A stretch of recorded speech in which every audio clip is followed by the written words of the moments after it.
नमस्कार.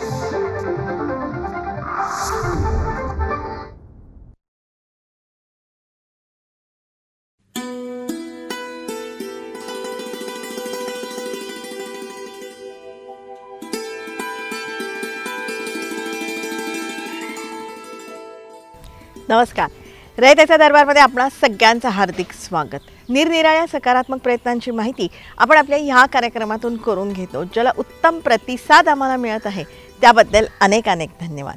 मंडळी, त्याच अनुषंगाने आपल्याला जाणवणाऱ्या ज्या निरनिराळ्या समस्या असतात ना, त्यांची उकल आपण करू शकतो का, हाही विचार आपण आपल्या ह्या कार्यक्रमातून करत असतो.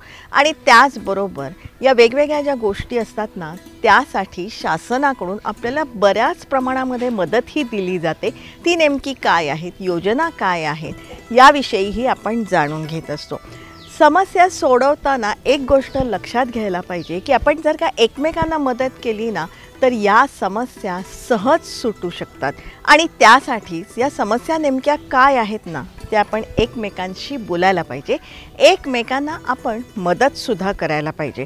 आणि अशा जर का समस्या तुमच्या काही असतील आणि त्या जर का अशा मदतीमुळे सुटल्या असतील ना, तर त्याविषयीची माहिती तुम्ही आम्हाला जरूर द्या, जेणेकरून रयतेचा दरबारमधून त्या आपण सर्व लोकांपर्यंत नक्की पोचूया, त्याचा लाभ इतरांना होईल.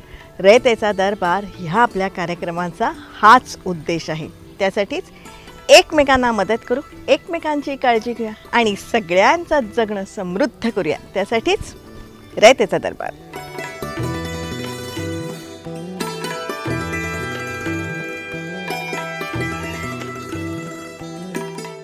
रयतेचा दरबारमधला आपला आजचा विषय खूप छान आहे, तुम्हाला सगळ्यांना अतिशय आवडेल.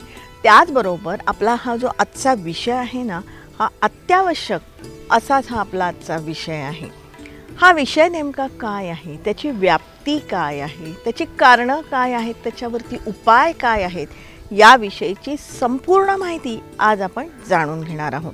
मंडळी, आपला आजचा विषय आहे ऑनलाईन चाइल्ड ॲब्यूज, म्हणजेच आभासी जगतातलं बालकांचं शोषण. ऑनलाईन चाइल्ड अब्यूज हा अत्यंत महत्त्वाचा भाग आहे. म्हणजे चाइल्ड जे आहे किंवा लहान मूल जे आहे, आपण म्हणू शकतो 16 वर्षाच्या आतली जी मुलं आहेत. आता जर आपण पाहिलं तर 2 वर्षापासून मुलाच्या हातामध्ये मोबाईल येतो. 2-2.5 वर्षाचा मुलगा झाला की त्याला रडायला लागलं तरी पण गाणी ऐकवण्यासाठी असेल, यूट्यूबवरचं वेगवेगळे गोष्टींचे असतील किंवा कार्टूनचे असतील, यासाठी सुद्धा मोठ्या प्रमाणामध्ये वापर होतो. परंतु त्याचबरोबर जसा लहान मुलांचा फिजिकल वर्ल्डमध्ये ॲब्यूज होतो, ज्यामध्ये सेक्शुअल ॲब्यूज असेल, मेंटल टॉर्चर असेल, फिजिकल ॲब्यूज असेल, त्याचप्रमाणे त्यांचा लैंगिक दृष्टिकोनातून ॲब्यूज किंवा त्यांना काम करायला लावणार असेल, अशा सगळ्या प्रकारच्या ॲब्यूज त्यांना होत असतात. आपण आता शाळामध्ये जाऊन मुलांना आपण पोलिसांमार्फत पोलीस दिले कार्यक्रम जसं घेतला जातो, त्यामध्ये सांगितलं जातं की खांद्यावर हात ठेवला तर काय, कसं, कुठे टच केला तर गुड टच आहे, कुठं टच केलं तर बॅड टच आहे, चेहऱ्यांच्या कोणत्या मुवमेंट चांगले आहेत, कोणते शब्द वाईट आहेत, कोणत्या शब्दांचा काय अर्थ होतो, हे लहान मुलांना माहीत नसतं. ते सगळे मोठी माणसं आहेत, ते सांगतायत किंवा त्यांनी असं बोललं म्हणजे चांगलंच असेल किंवा योग्यच असेल. आणि मग बऱ्याच वेळेला ते आपण म्हणू शकतो की लैंगिक ह्याचा बळी पडतात. किंवा तशी घटना नाही घडली तरी पण त्यांना त्या पद्धतीचं हॅरॅसमेंट असतं किंवा ती डोक्यामध्ये एकदाच गोष्ट घुसल्यानंतर ट्रॉमा त्यांना येतो. म्हणजे बऱ्याच वर्षापर्यंत बऱ्याच गोष्टींना ती मुलं घाबरत असतात. अशा प्रकारच्या घटना हे फिजिकल वर्ल्डमध्ये होत असतात. मंडळी, कळत न कळत लहान मुलांच्या मनावर परिणाम होईल अशा काही गोष्टी केल्या जात आहेत. त्या नेमक्या कुठल्या, त्या समजून घेऊया. पण सेम टू सेम तशाच प्रकारचं ॲब्यूज जे आहे ते आपण म्हणू शकतो की तेही किंवा त्यापेक्षा अजून जास्त अशा प्रकारचं आपण म्हणू शकतो की एक प्रकारची त्रासदायक गोष्टी असेल किंवा त्याची लत लागलेली असेल किंवा आपण म्हणू शकतो त्याचं ॲडिक्शन आहे, अशा प्रकारच्या गोष्टी ऑनलाईन जगतातसुद्धा घडतात. आता 2 वर्षाच्या मुलाला जर आपण यूट्यूबचे व्हिडिओ बघायला दिले तर आपण स्वतः यूट्यूबचे व्हिडिओ बघत असलं तर आपलं लक्षात येतं की मध्येच वेगवेगळ्या प्रकारच्या जाहिराती येतात की ज्या 18 वर्षापेक्षा जास्त लोकांच्यासाठी असतात. त्याचप्रमाणे बऱ्याच वेळेला रक्तपाताचे व्हिडिओ असतात, मारामारीचे व्हिडिओ असतात. त्याचप्रमाणे बरेच जे यूट्यूबर्स आहेत, बरेचसे गेम खेळून ते बोलून दाखवतात, त्याची कॉमेंट्री करतात. त्यामधले जे शब्द असतात ते शब्द हे एकदम शिवीगाळी पद्धतीचे असतात. मग ह्या सगळ्या गोष्टींचं त्या मुलाच्या मनावरती परिणाम होत असतो. म्हणजे 2 वर्षाचा 2.5 वर्षाचा मुलगा ते आपण समजूया 12 ते 15 वर्षाच्या मुलापर्यंत यांना हे माहीत नसतं की नक्की अशाच प्रकारे समाजात बोलायचं असतं का, अशा प्रकारच्या शिव्या देत गेम खेळायचा असतो का. त्याचप्रमाणे PUBG असेल किंवा इतर गेम असतील त्यामध्ये व्हायलन्स आहे की यांना मारा ते, परंतु आता हा व्हायलन्ससुद्धा त्या मनावरती त्यांच्या बिंबवला जातो. हे व्हायलन्स झालं. त्याचप्रमाणे सेक्सच्या प्रमाणे गोष्टी दाखवल्या जातात की निरस्त्र लोक दाखवले जातात. त्याचप्रमाणे इतरही काही शब्द बोलले जातात. तर त्यांचाही मुलावरती परिणाम होतो. हे झालं एक गोष्ट की त्यांच्यावरती ह्या गोष्टी लादल्या जातात. मंडळी, बरेचदा आपण आपल्या लहानग्यांना कार्टून लावून देतो. आता त्या कार्टूनची भाषा काय आहे ती आपण कधी तपासतो का? किंवा कार्टूनच्या मध्ये ज्या जाहिराती दाखवल्या जातात त्या जाहिराती नेमक्या कुठल्या आहेत त्या आपण बघत असतो का? अजिबात नाही. पण मंडळी, सातत्याने हिंसक भाषा, आविर्भाव यामुळे या लहान मुलांच्या मनावरती नकळत विपरीत परिणाम होत आहेत. त्यातून या लहानग्यांचं ऑनलाईन ग्रूमिंग केलं जाते. म्हणजे नेमकं काय तेही जाणून घेऊया.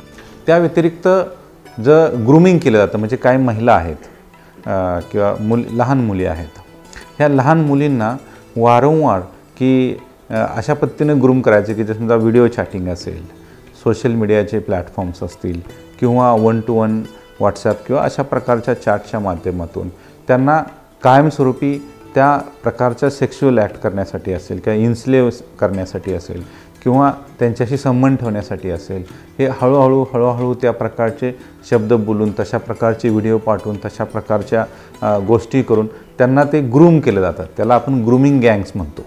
जसं हे आता लहान मुली असतील किंवा मुलं असतील यांना एखादी गोष्ट करण्यास उद्युक्त करणे, तर त्याला ग्रूमिंग करावं लागतं.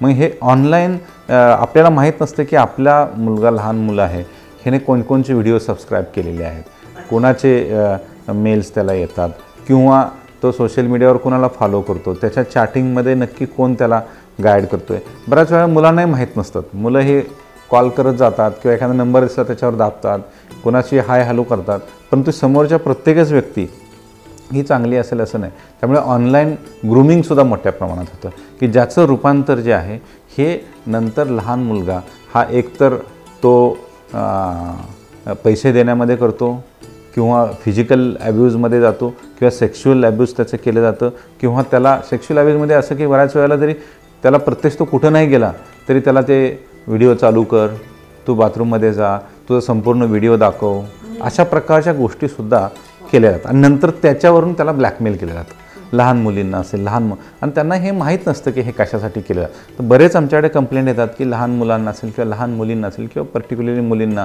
ते अशा प्रकारे फोर्स करतात. मग एक व्हिडिओ मिळाले की मग त्याच व्हिडिओचं आईवडिलांना दाखवलं जाईल, तुझ्या मित्रमैत्रिणींना दाखवलं जाईल, यातून परत ब्लॅकमेलिंग चालू होतं. याला आपण सेक्स्टॉर्शनसुद्धा म्हणतो. म्हणजे लहान मुलांच्या बाबतीतसुद्धा हे सेक्स्टॉर्शन होत राहतं आणि हे ऑनलाईन राहतं की हा व्हिडिओ आहे, तर मग तू आता अशा प्रकारची ॲक्टिव्हिटी कर, त्याचं रेकॉर्डिंग कर आणि ते रेकॉर्डिंग मला लाईव्ह इकडे पाठव आणि तो लाईव्ह कॅमेरा पण चालू ठेव. अशा प्रकारचे कंपल्शन्स करून, म्हणजे एक मी आपल्याला सांगितलं की सेक्शुअल ॲब्यूज कसं होतं आहे, फिजिकल ॲब्यूज कसं होतं आहे, त्याचप्रमाणे त्याला एखादी गोष्ट करण्यासाठी ॲडिट कसं केलं जातं आहे. बऱ्याच आता ह्याच्यामध्ये महिला किंवा मुली असतील यांच्या बाबतीमध्ये मॉर्फिंग वगैरे पण मोठ्या प्रमाणात घेतात. लहान मुलांना माहीत नसतं की त्याचा फोटो, म्हणजे बऱ्याच वेळेला अशा प्रकारचे फोटो टाकायला लावले जातात किंवा मॉर्फ केलेले फोटो टाकायला लावतात. मग त्यामुळे त्यांचा एकूणच आत्मविश्वास कमी होतो, त्यांना नेटची भीती राहते किंवा व्हॉइस वर्से की त्यांना ते ॲडिक्ट होऊन जातात आणि मग तशा प्रकारच्या कृती जास्त करायला लागतात. मॉर्फिंग, ग्रूमिंग गँग हे सगळं आपल्याला माहिती होतं का? मंडळी, या साऱ्यामुळे आपली मुलं मात्र बर्बाद होत आहेत. पालकांनो, भानावर या. पालकांना वेळ नाही म्हणून मुलांच्या हातामध्ये मोबाईल दिला जातो. पण हा मोबाईल नेमका वापरायचा कसा, कुणाशी कसा संवाद साधायचा, मोबाईलवर नेमकं काय बघायचं, याविषयीचं शिक्षण आपण त्यांना देतो का? वास्तविक ही जबाबदारी पालकांचीच आहे. आम्ही त्यामध्ये सांगितलेलं आहे की पालकांनी आठवड्याला, महिन्याला आणि 6 महिन्याला काय करायच्या गोष्टी आहेत. दर दिवशी त्यांनी एवढं तरी बघितलं पाहिजे की आपल्या मुलाकडे मोबाईल हा कमीत कमी वेळासाठी, म्हणजे स्क्रीन टाईम किती होतो आहे त्याचा पर डे, तो त्यांनी तपासावा. एक. दुसरं, कोणते ॲप्लिकेशन बघितले जात आहेत ते हिस्ट्रीमध्ये जाऊन तपासावं. तिसरं की त्यांनी ते चाइल्ड सेटिंग असतं आहे प्रत्येक मोबाईलमध्ये, ते त्यांनी ॲक्टिवेट करावं. म्हणजे त्यांना कळेल की इतर कोणची वेबसाईट त्याने बघितली तर त्यांना ते कळेल. चौथं की ज्या काही वेबसाईट तो बघतो आहे त्यातल्या कोणत्या अडल्ट सेक्शुअल वेबसाईट्स आहेत का, व्हायलन्सच्या संदर्भातल्या वेबसाईट्स आहेत का, तर ते त्यांनी डेली नसेल तर 8 दिवसातून एकदा तपासायला पाहिजे. त्याचप्रमाणे त्याच्या मोबाईलवरती जे ॲप आहेत, मुलांना माहीत नसतं, त्यांना आवडलं की ते लगेच गेम डाउनलोड करतात. ती चांगली आहे, ती वाईट आहे, ती गेम खरोखरच गेम आहे की माहिती काढण्यासाठी वापरलेलं सॉफ्टवेअर आहे, हे काहीच माहीत नाही आहे. मग ते आपण 8 दिवसाला कमीत कमी एकदा तरी किंवा महिन्यातून एकदा त्याच्या सगळ्या मोबाईल स्कॅन करून कोणते ॲप आहेत, कोणते ॲप नाही आहेत, तो आत्तापर्यंत त्याच्या फ्रेंड लिस्टमध्ये कोणकोणते मित्र आहेत, तो व्हॉट्सॲप कोणाकोणासाठी वापरतो, त्याचप्रमाणे त्याने पाहिलेली हिस्ट्री जी व्हिडिओची आहे, ब्राउझरची हिस्ट्री असेल, यूट्यूबची हिस्ट्री असेल, इंस्टाग्रामची हिस्ट्री असेल, फेसबुकची हिस्ट्री असेल, तपासली पाहिजे. त्याचे कोण फॉलोअर्स आहेत, तो कोणाला फॉलो करतो, कोणाशी चॅट करतो, काय चॅट करतो, हे आपण एकदा बघितलं आहे. आता ह्यामध्ये बरेच पालक म्हणतील आम्हाला आमचे मुलं देत नाहीत, हे पासवर्ड लावून लपवून ठेवतात किंवा मग ते व्हायलंट होतात ते बघितल्यानंतर. परंतु हे तुम्ही अचानक जेव्हा करायला जाता तेव्हा होते. तुम्ही हळूहळू हे सुरू केलं पाहिजे, त्याला विश्वासात पण घेतला पाहिजे आणि त्याचं काउन्सिलिंगही केलं पाहिजे. म्हणजे कमीत कमी 6 महिन्यातून एकदा किंवा 3 महिन्यातून एकदा त्या मुलाचं तुम्ही काउन्सिलिंग केलं पाहिजे. त्याला सांगितलं पाहिजे की हे चांगलं आहे, हे चांगलं नाही आहे, ही गोष्ट तू कर, ही गोष्ट करू नको, याचा हा दुष्परिणाम आहे, ह्या जाहिराती येतात त्या ह्या अशा प्रकारच्या असतात, ह्या बघू नको.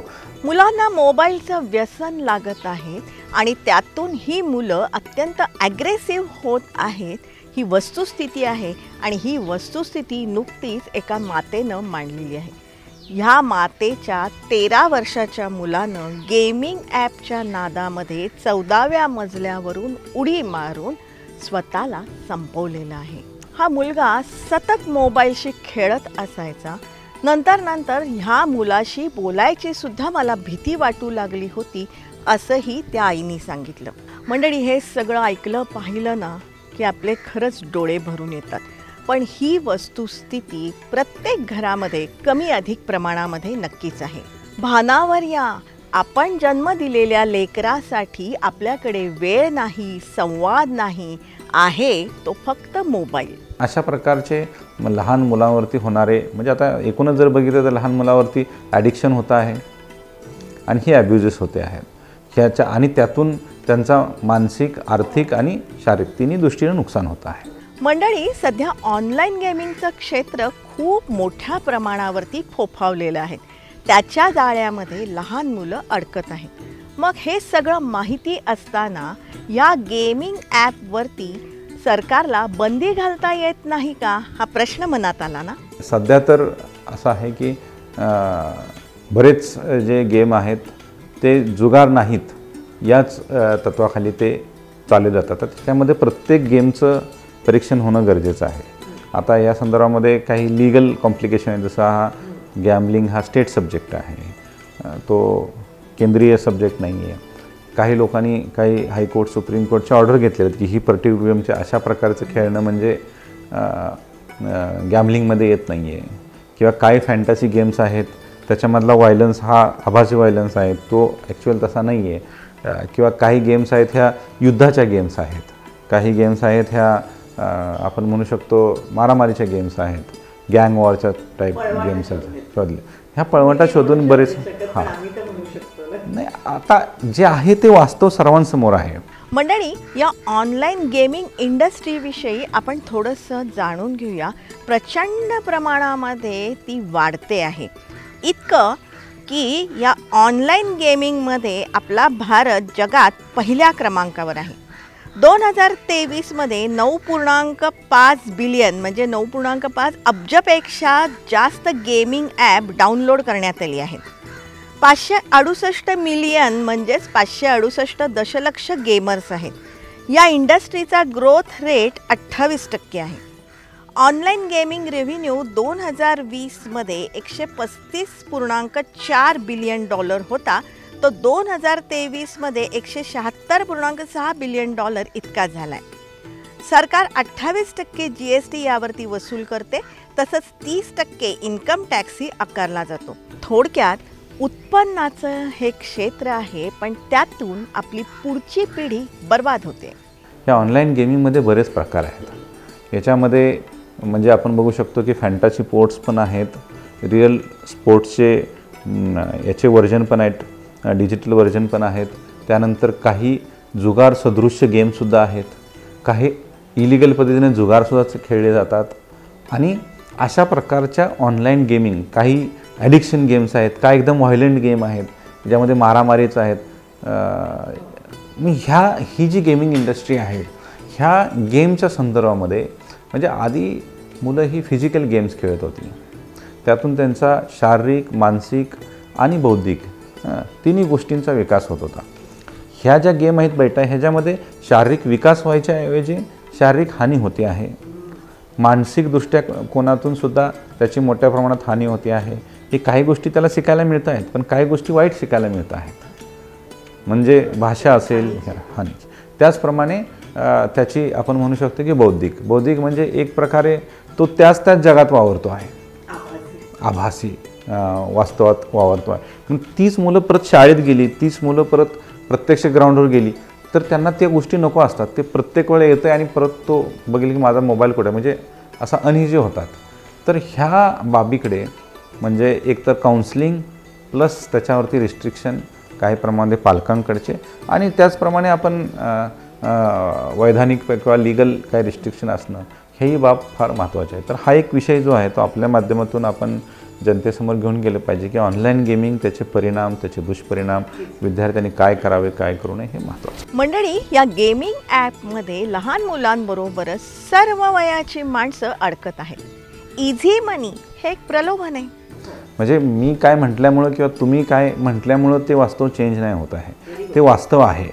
आणि ते मुलं खेळत आहेत, त्यातून मुलांची पिढी बिघडते आहे, त्यातून व्हायलन्स शिकवला जातो आहे, त्याच्यातून लैंगिकता शिकवली जाते आहे, लैंगिक व्हायलन्स पण शिकवला जातो आहे, त्यातून जुगाराची लतही लागते आहे, त्यातून ॲडिक्शनही होतं आहे, त्यातून आपण म्हणू शकतो की हेल्थ इश्यूजही निर्माण होत आहेत, त्यातून आर्थिक नुकसान मोठ्या प्रमाणात होत आहे.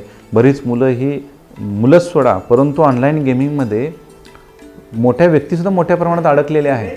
आणि त्या अडकल्याने इतक्यापर्यंत अडकले ते कर्जबाजारी झालेले आहेत.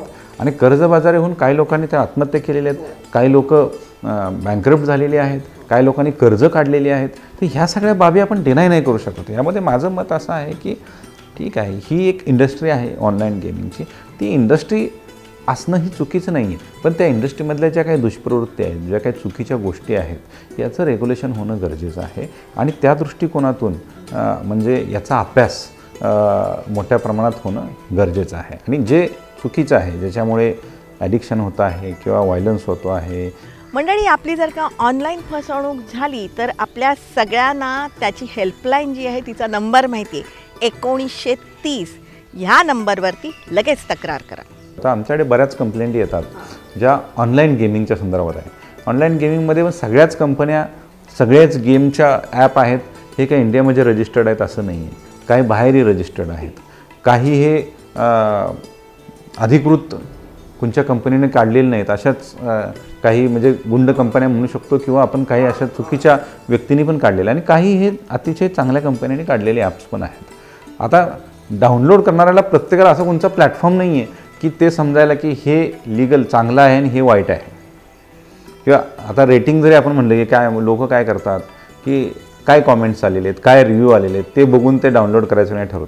पण हे रिव्ह्यूसुद्धा असे काय हे नाहीत ना, म्हणजे चांगल्या दृष्टीने लिहिलेचं असं काही नाही आहे, सत्य नाही. पण अशी कोणची एजन्सी नाही आहे की जी सांगेल की ह्या गेम्स ह्या चांगल्या आहेत, ह्या गेम्स वाईट. त्यामुळे बरेच लोक जे आहेत हे म्हणजे आर्थिकदृष्ट्या फसवली जातात. म्हणजे त्यांना एवढं बक्षीस लागलं, तेवढे पैसे मिळणार, त्या आभासी ह्याच्यात राहतात. पैसे भरले तर जातात पण वापस मिळत नाही आहेत. आणि जरी वापस मिळाले तरी वेगवेगळ्या अकाउंटमधून मिळतात. नंतर त्या पैसे अकाउंटमधून मिळाल्यानंतर आमच्याकडे कंप्लेंट आलेली आहेत की ती इतर कुठल्या गुन्ह्यातली रक्कम असते की जी नंतर याच्या खात्यामध्ये आलेली असते आणि त्या गुन्ह्यामध्ये हा व्यक्ती जो गेमचे पैसे मिळाले तो म्हणतो मी तर गेम जिंकली त्याचे पैसे आहेत, परंतु XYZ ह्या गुन्ह्यामधली परत ती जी क्राईम प्रोसीड असते ती याला मिळालेली असते. ही बाबसुद्धा अतिशय गंभीर आहे.